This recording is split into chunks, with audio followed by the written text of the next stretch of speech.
Hello and welcome to the webinar on keeping your cool during today's stressful times. I'm Harry Campbell, and I'm going to be talking to you today about stress, some of the things that are related to stress, and some of the things that we can do to help to manage stress. And just looking at the picture there, hopefully that's not how you're feeling right now, but I know there are times that we all might feel like some of those people look. All right. So, what is stress? So, stress, this is a definition by Hans Selye, the non-specific response to the body, of the body to any demand for change, also defined as misplaced effort, causing unwanted arousal of the sympathetic branch of the nervous system. We have probably all heard of the term fight or flight, and the fight or flight has also now been expanded to freeze and fawn and other things like that too. But it's basically how the body reacts when it is feeling threatened. Um, and of course, the normal, uh, natural reason for it and useful reason for it would be if there's something that's actually physically dangerous and that there's something that we have to do physically to respond for safety purposes. And in those situations, it's useful. You can think of things like your muscles contracting, your heart beating faster, your blood pressure increasing, and those things would actually help you to do physical activity or tasks that might be necessary to get out of danger. Think of running, think of lifting something, think of grabbing something. All of those things would require the physical responses that go along with the fight or flight response.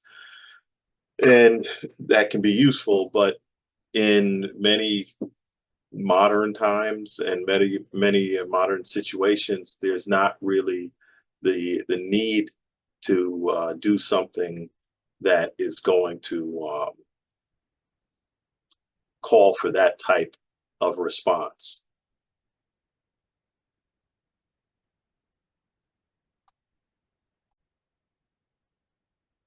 So now we'll take a look at some of the responses that happen in the body. So if you think about when you're responding to something that's stressful, what happens in your body? What changes? And one thing that's listed there, the first thing is sweating. So you tend to have more sweat, especially on your hands, and usually wouldn't think about it, but your feet also. You can sweat other places when you're hot because the temperature is hot, like your face and your arms and so on. But the type of sweat we're talking about is the sweat that happens mostly on the surface of your hands and feet, especially the palm side. And that happens in response to this fight or flight response. Also, the heart rate increases. So why would the heart rate increase? Heart rate increases so that more blood is able to circulate through the body. The sweating, so one of the reasons people think about as to why there might be increased sweat is so that you are able to grab things easier. And you think of like if you're going to go to turn a page in a book, you might lick your finger, especially pre-COVID, to moisten it so you can your finger will grab onto the page easier. With the heart rate, of course, it's to move blood faster. Then you have the liver releasing glucose, and the glucose in the bloodstream will provide additional energy that would be needed for physical activity. Fast breathing. So fast breathing, again, would help with circulation and so on. That also is related to the heartbeat. And so breathing faster is going to tend to speed your heartbeat up. So those work together. digestion slows down. And this is an interesting one because you think about it in an emergency situation, digestion is really not a priority. And so part of the reason why the digestion would slow down is because it's not really that important at the moment, and resources are needed more in other parts of the body. And it may also not be a good time to go to the bathroom either. Pupils dilate. So when the pupils dilate, that changes your visual field, and so the sight is going to be more adapted to an emergency situation. And then increased blood pressure, again, that also relates to being able to do more heavy physical activity like running, going upstairs, lifting something, throwing something, and so on. And all these things would change in a situation where there's a thought of physical danger, threat, so on, and you need to do something physical to respond to that. The problem is that we often have the same types of responses in our body when there's no physical problem. And it could be a situation where instead of a physical threat, you have a emotional reaction to something. You're upset with something somebody said. You have a deadline that you have to finish some work by a certain time. Those types of things, this type of reaction is not going to help with. And if you, especially if you have these types of reactions on a regular basis, where you end up having a chronic stress response in your body. And some of these things happening over and over a lot of the time can develop problems. So if you think about heart rate beating too fast, too much sugar being released in your bloodstream, breathing fast all the time, digestion slowing down all the time, increased blood pressure, those things can cause illnesses, and they can be mostly related to stress. And that's something that is manageable because the reaction is not doing anything to help the problem. It's in fact doing damage. So if we're able to do things that would help to reduce these types of responses or even reverse some of those responses, work in the other direction. So instead of increasing blood pressure, decreasing blood pressure, instead of increasing heart rate, decreasing heart rate, instead of breathing faster, maybe breathing slower, the negative effects that might happen would also be reduced. And I mentioned physical symptoms that could be related to stress. So Rene Dubois had made this comment: what happens in the mind of man is always reflected in the disease of his body. So we think about neck pain, back pain, headaches. All of those can be a result of chronic tensing of the muscles over a long period of time. And then you have asthma. Asthma can be made worse or triggered by stress responses in the body. And you think about the airways tightening up, there's smooth muscles in the airways and also in the blood vessels, and under stress, they tighten up. So if a person already has a problem with the airways tightening, stress can make it worse, and stress can actually bring on an episode. And then you have diabetes, thinking about the increase of sugar released in the blood and so on, and decreased immune function. So when the body is responding to stress, again, it's going to cause changes in priorities of some of the systems in the body. So one of the systems in the body that would be affected, or that may be affected by stress, is the immune system. There's a lot of work that has to be done in the body to guard the body against sicknesses, and the immune system is constantly working at that. Well, if it's put on hold because of stress, then it's not doing its job at the level that it normally does. And so that's when it's more likely that we might get sick, catching cold and viruses and things like that. And when our resistance is lower because the agents in the body that normally would fight things off are not as active. And so that can cause all sorts of problems. And just learning more about that type of thing as to how stress reactions can be related to so many illnesses. These are some resources that I would suggest to learn more about that. There's a researcher, Robert Sapolsky. He wrote a book that was pretty famous, Why Zebras Don't Get Ulcers. Kind of talks about how animals in the wild, if they are being chased, let's say a zebra being chased by a lion, and the zebra is successful in getting away from the lion. Well, during the chase, the zebra would have a stress response, and those things that we talked about would happen in the zebra's body. It gets away from the lion, and quickly the body goes back to normal. The stress response shuts down, and no long-term problems are caused by that. Well, people a lot of times don't act like that. They will continue to stew in the stress of whatever problem it is that they are dealing with, even if, let's say, you avoid a real physical accident, let's say, and afterwards you're thinking about it for the rest of the day. You're still being affected by that, whereas the zebra is on to just grazing and doesn't have that kind of response again until another chase happens, let's say. Then there was, so that's a book. And then the National Geographic was a documentary on stress. And the name of the subtitle is Portrait of a Killer. And it gets into all many different things that are negative effects of stress, and everything from digestion to cardiovascular problems to brain function.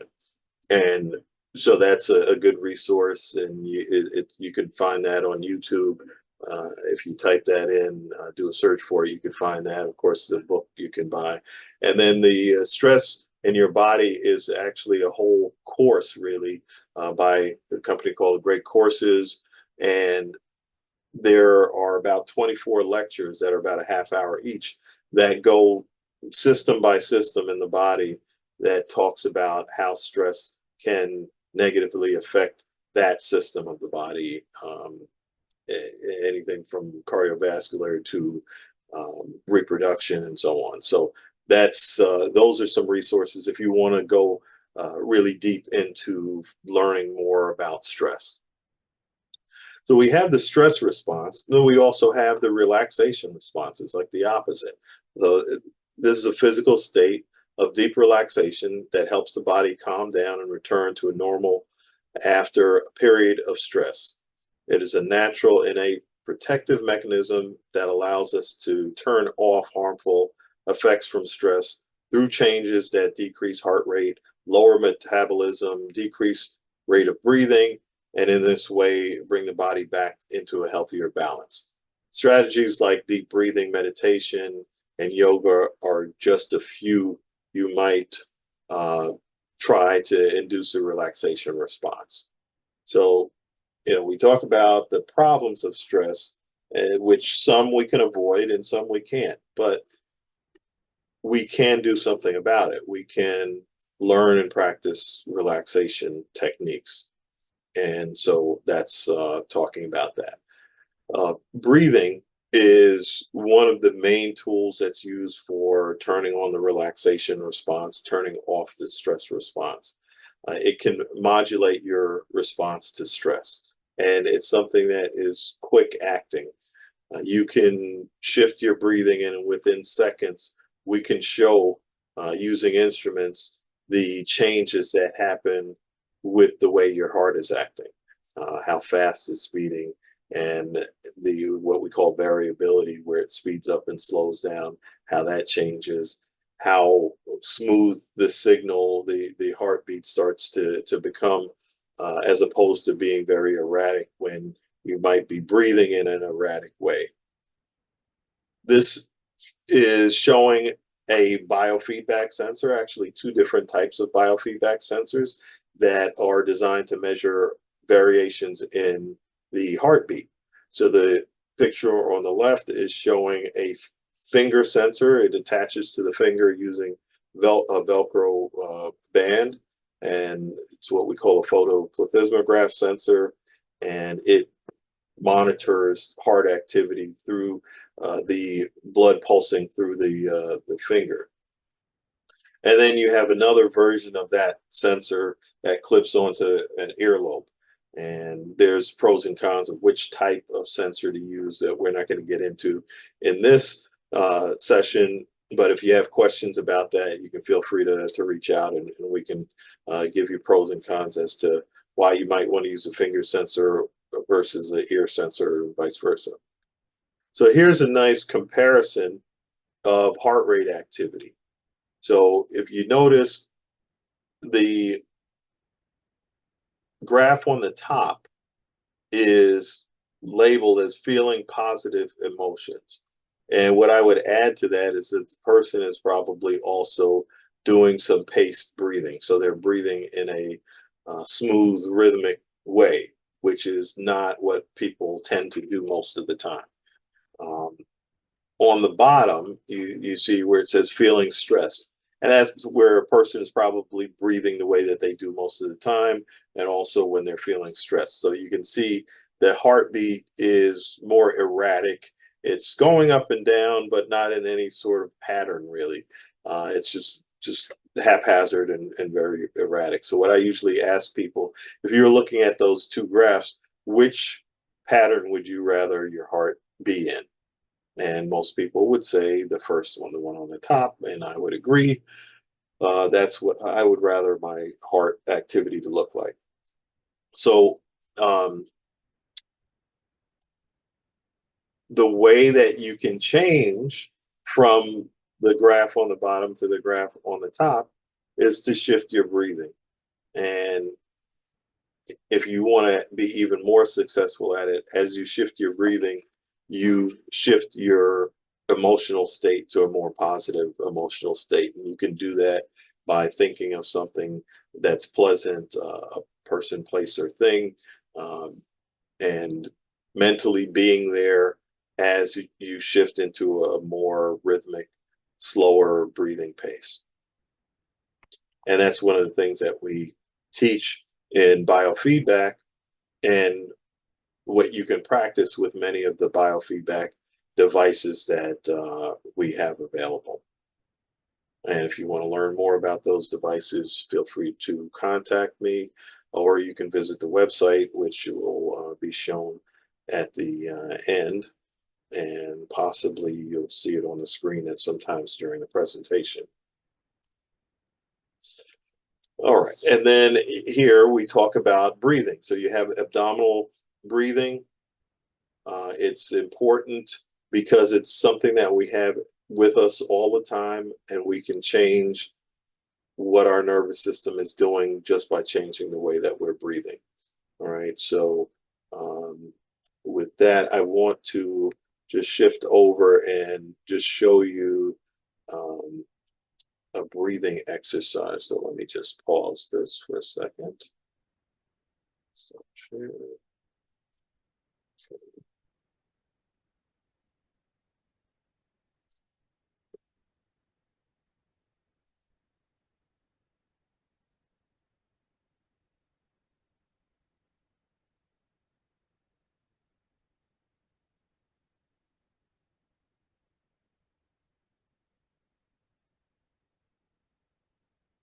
okay, and so now you should be seeing this diaphragmatic breathing exercise. Um, the diaphragm is the most efficient muscle of breathing. It's a large dome-shaped muscle located at the base of the lungs. Your abdominal muscles help move the diaphragm and give you more power to empty your lungs. Diaphragmatic breathing is intended to help you use the diaphragm correctly while breathing, to strengthen the diaphragm, decrease the work of breathing by slowing your breathing rate, decrease oxygen demand, and use less effort and energy to breathe. And I think that is really important, using less effort and energy to breathe.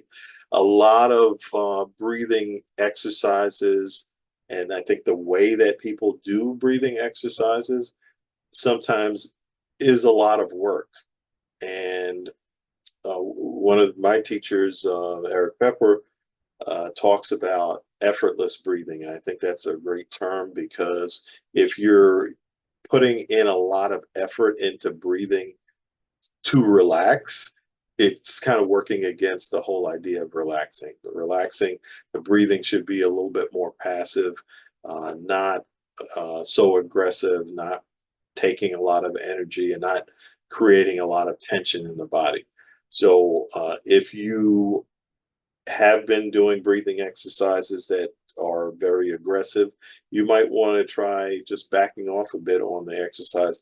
I don't think that one breathing exercise is 100 times better than another, but I think the general idea is to slow the breathing down, move a little more air with less effort, and slowing the breathing down and making it more regular, so that there's a pattern that the body responds to by relaxing in the nervous system, especially.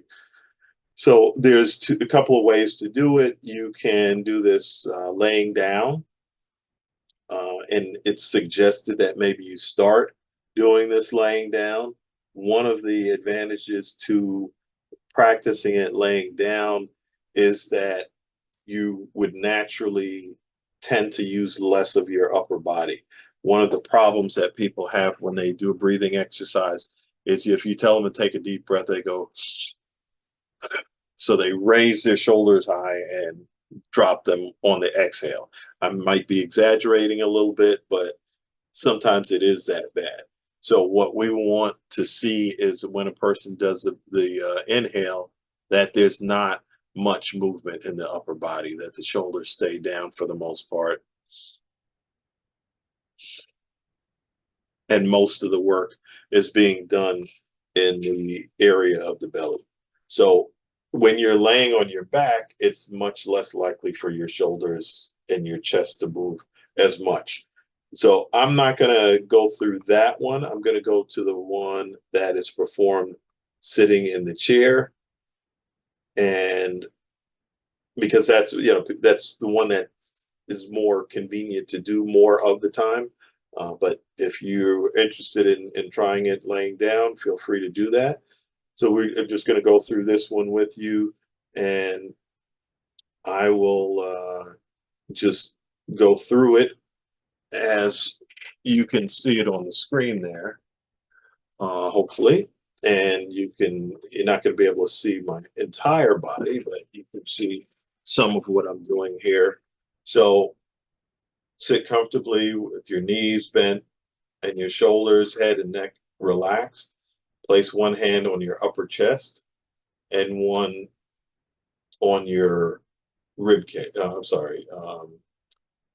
So that the hand that you put on your upper chest is going to be measuring. It's going to be giving you some feedback as to how much your chest is moving, and the other just below your rib cage. So that's going to be resting on your belly. Okay. This will allow you to feel your diaphragm move as you breathe. So you're going to breathe in slowly through your nose, so that your stomach moves out against your hand. So your belly should be going out like you're blowing up a balloon. And then the hand on your chest should remain as still as possible. So I'm going to do a breath here.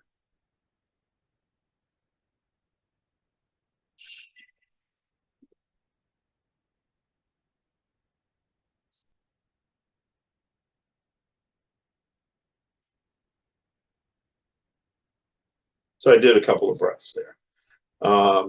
and I can actually feel a little difference in my head when I do that. Tighten your stomach muscles, letting them fall inward as you exhale through pursed lips. The hand on your upper chest must remain as still as possible. And so after you've inhaled, the tightening the stomach muscles is helping to move the air out. So as the muscle pulls in, it's naturally pushing the air out of the lungs. All right. And then the note there says you may notice an increased effort will be needed to use the diaphragm correctly at first. You'll probably get tired while doing this exercise. But keep at it, because with continued practice, the diaphragmatic breathing will become easy and automatic. Okay, so I'm going to do a few more breaths like that.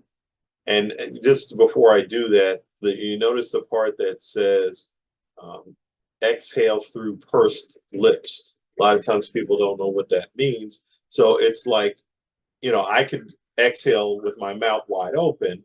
So I'm going to breathe in and then I'll breathe out like that. So that's not pursed lips. Pursed lips is if you're trying to, say, blow out a candle, or you're doing something else, where what happens is breathing in that way is slowing the air down. So mouth wide open, the air escapes quickly.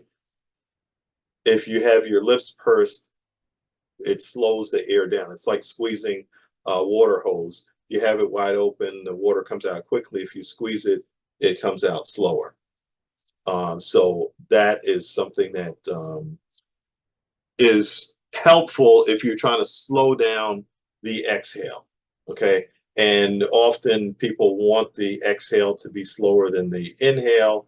And if you think about slowing down the exhale, it also slows down the number of breaths per minute that you're going to be doing. Usually with relaxation exercises, people are trying to get to breathing at maybe about 6 breaths a minute, somewhere in that area.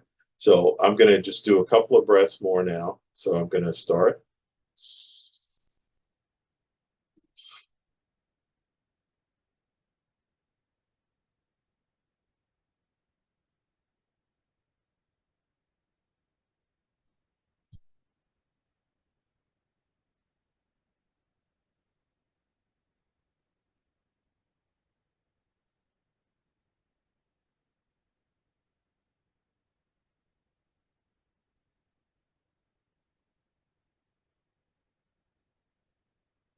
Okay, so that's a example of that. And the question there is how often should I practice this exercise? At first, practice this exercise 5 to 10 minutes, about 3 to 4 times per day. Gradually increase the amount of time you spend doing this exercise, and perhaps even increase the effort of the exercise by placing a book on your abdomen. So if you're laying down, of course, you can place a book on your abdomen. If you're sitting up, that's not going to work. But as often as you can practice it, it's going to be helpful. There are some, especially with the heart rate variability, biofeedback. One of the homework exercises is that the client is instructed to practice twice a day for 20 minutes each time. And that would, I believe, be very effective. Sometimes it can be difficult for a person to feel like they can do that. So, doing 5 minutes 3 or 4 times a day is great. I also ask people to practice doing the breathing at different times during the day, that maybe it's not going to be 5 to 10 minutes, but maybe just a few breaths, whether you're standing in a line at the post office or at the bank or in the supermarket. Or if you're at a red light and you're waiting for it to turn green, you can use that time to practice a few slower breaths. You don't always have to put your hands on your chest and your abdomen. That's to help you to get used to doing it. After you're used to it, you may not need to do that part anymore. Okay, so that's a breathing exercise. I'm going to stop sharing that and we'll go back to the presentation. Let's see.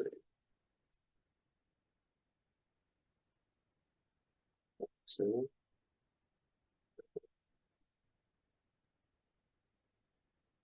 Okay, so we took a look at the breathing, and then we'll go on to the next slide here.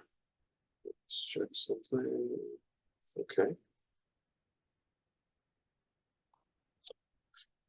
There's also cognitive restructuring, changing how you think about stress. Our thoughts create our emotional state. We can control our self-talk. So there are lots of ways that you can work on being more positive. You know, if you speak negative often, you're going to feel negative. If you change to talking more positive, reading positive things, listening to positive things, that's going to change your state. One of the things I ask people to do sometimes is to put together a music playlist of music that makes you feel good and listen to that often. That would also be something that can change your emotional state. Think about when problems happen, what can you do? What is there positive that you can learn, and what things you can do to change the situation? Um, Looking at it from different angles, all of those things are things that can be helpful. Even having affirmations that you say over and over or listen to over and over can help you to stay in a more positive state. Building happiness. So doing things that are fun. You know, think about but things besides work. What do you like to do? It could be cooking. It could be hiking. It could be riding a bike. Listening to music. Fishing. That's one of mine. So there's going to be things that you enjoy, and trying to spend time doing that, and also spending time around people that make you happy. Thinking positive, talking positive, feeling positive. Those are all things that go together. You know, the thinking and talking positive will tend to lead to feeling positive. And we talk about positive emotions, and one of the things that we train within heart rate variability is, in addition to the breathing, having positive emotions will also help to increase heart rate variability, which is having a positive effect on your nervous system. And gratitude is one of those things that can change your physiology, that can really change your nervous system and make it more positive. Turning on the relaxation response and releasing endorphins and things like that naturally make you feel better and healthier.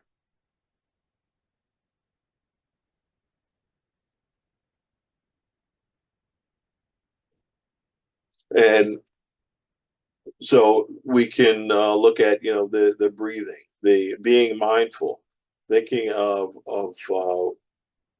what we're doing with our breathing, what are we doing with our muscles, um, living in the moment, um, simplifying our life, appreciating the things that we have, and the people that we have around us, being grateful. And you see signs all over the place: live, laugh, love. Well, those are things that are really helpful. Laughing is something that can really have great benefits to health and well-being, and positive relationships is something that makes us healthier. And so now we're going to look at a another guided exercise, And this one is called progressive muscle relaxation. Sometimes you might see it as progressive relaxation. Now, these relaxation exercises, the ones that I showed you, there are many different versions of them. You can find videos of them.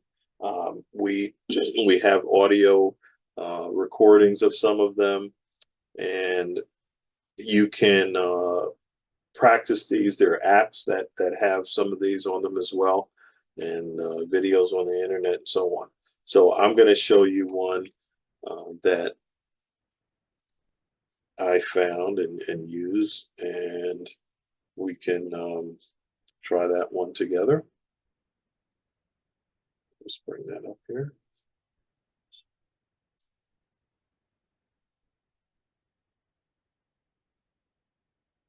Okay, so now we're going to go past the breathing, and we're going to look at a progressive muscle relaxation exercise.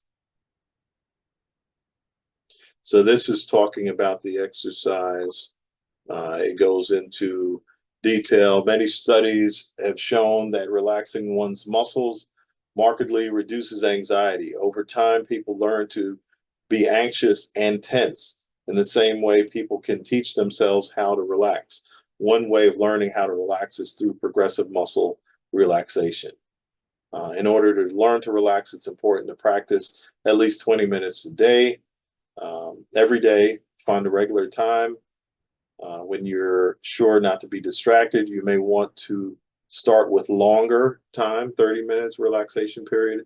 As you get better and better at PMR, it will take less and less time to achieve the relaxation effects.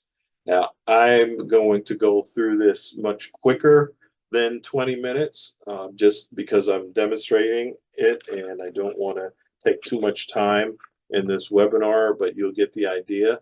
I'm not going to read this whole thing here, but we'll go further down into the actual exercise.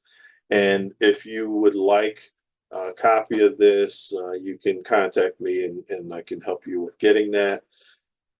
So here, I'm going to just go through this with you. So you get comfortable, supported in a quiet place. Follow the instructions for each muscle group below, or just listen along to your recording. So you can record this and you can listen to it and do the practice while you're just listening. So to begin, take 3 deep abdominal breaths, exhaling slowly each time. As you exhale, imagine that tension throughout your body begins to flow away. So we're going to just take these 3 deep breaths.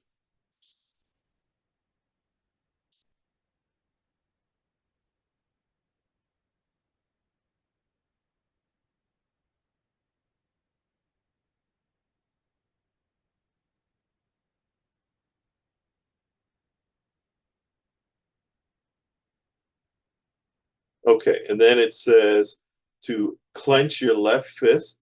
So I'll just clench, hold it for 7 to 10 seconds, and then release for 15 to 20 seconds. You notice the release time is longer than the clench time. Then you would repeat this with the right fist. So you clench the right fist and hold it for 7 to 10 seconds. And then you release that for 15 to 20 seconds. So part of what you're doing is you're noticing the difference between what it feels like when the muscle is tense versus what it feels like when it's relaxed. And we want it to be relaxed more of the time unless the muscle is doing some task. So we do the relaxation or release part longer than we do the tense part. Okay. Then we move on to the forearms. So by straightening your fingers and pointing them at the ceiling, then backwards towards your body, kind of like that, you hold, so you're tensing your forearms by doing that. You hold that for 7 to 10 seconds, and then you release. for 15 to 20 seconds. Then you're going to tighten your biceps. So we're doing that. We hold that. And then we release. Next, we shrug our shoulders up. This is tightening the upper back muscles and so on. And then we release. And while you're doing this, you want to keep breathing, of course.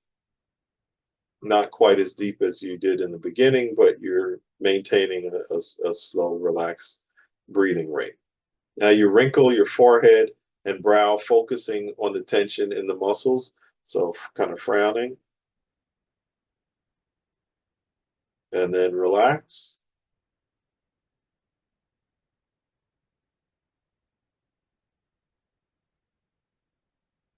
Then you're going to squeeze your eyes shut as tightly as you can, feeling the tension in the muscles around the eyes. So you do that, you hold that tension, and then you release. Next, clench your jaw hard, flexing the muscles in your jaw and cheek. So we'll do that.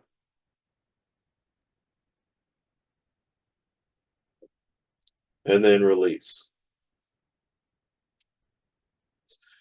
And then after that, this is separate. You're pressing your lips together, pursing them so the muscles around your mouth tighten.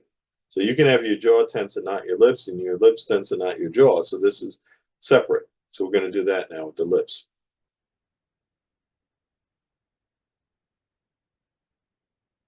And then relax. Usually I would have more time between the muscles so that you can really experience the relaxed state for a longer period of time. But for the purposes of the webinar, I'm moving a little bit faster. And the whole thing would normally take 20 minutes, 20 to 30 minutes. So now we're going to go to number 10 there. Press your head back against the chair or bed hard, feeling the tension in the back of your neck. So we do that. And then relax.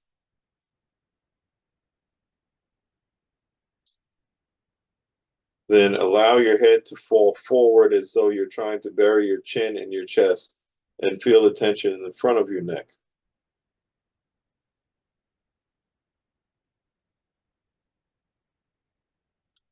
And then relax.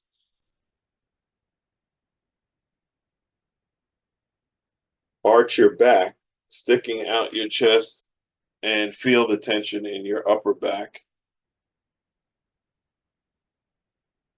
And relax. Take a deep breath and hold it, feeling the tightness in the muscles around your chest. And this time we're taking a breath up in our chest, holding it, and then relaxing, releasing the air, and breathing deeply from the abdomen again.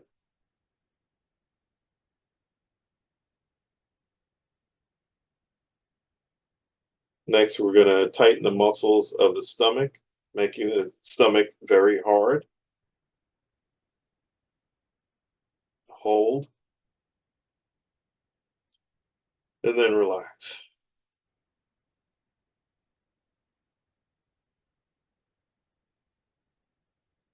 Next, stretch both of your legs straight out in front of you until you can feel the tension in the backs of your thighs. Hold it. And then relax. And lastly, we're going to tense both calf muscles by stretching your feet and pointing your toes up towards your head. You hold that and relax.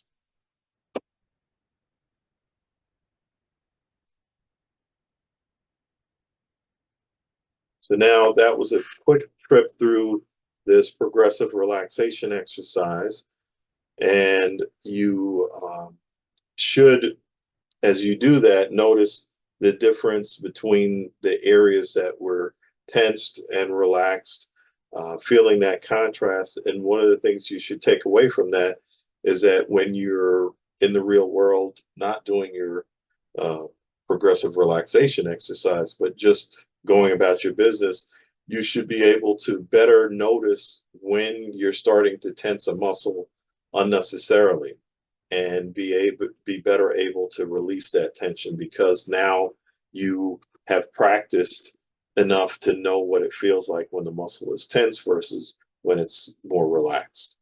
All right, so that's something that that you would practice on a regular basis. I'm going to just go back to our slides here.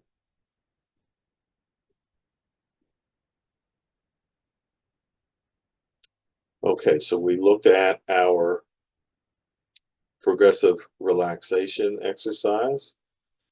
And so really that is the end of this webinar. I want to thank you for watching this, attending live or watching the recording. I want to tell you about my book. The What Stress Can Do is a book that I wrote. And the idea of the book is to help people to learn about stress, some of the negative effects, and some of the things that we can do about it, and why it's important enough to really need to do the things that we can do to minimize the negative effects of stress. So it'd be great if you can pick up a copy. It's available on Amazon in a paperback and also in the ebook version. And read it, share it with your friends and family and co-workers and so on. I think it'll be helpful. And then also, I want to thank you for attending it once again. And there are tools that are available, books, audio recordings, biofeedback instruments, everything from stress cards that cost about $1 up to instruments that measure muscle tension, heart rate variability, skin temperature, sweat activity, breathing. Some of them are under $100. Some of them are up to maybe about $500. And these are tools that are available to you to help with managing stress. Our website for these types of devices is mindbodydevices.com. You can visit that site. You can also call us at the phone numbers listed there. You can send me an email if you have any questions or comments at my email address that's listed there. So definitely visit the website, mindbodydevices.com, and check out some of the tools that we have there. And I hope this session was helpful for you.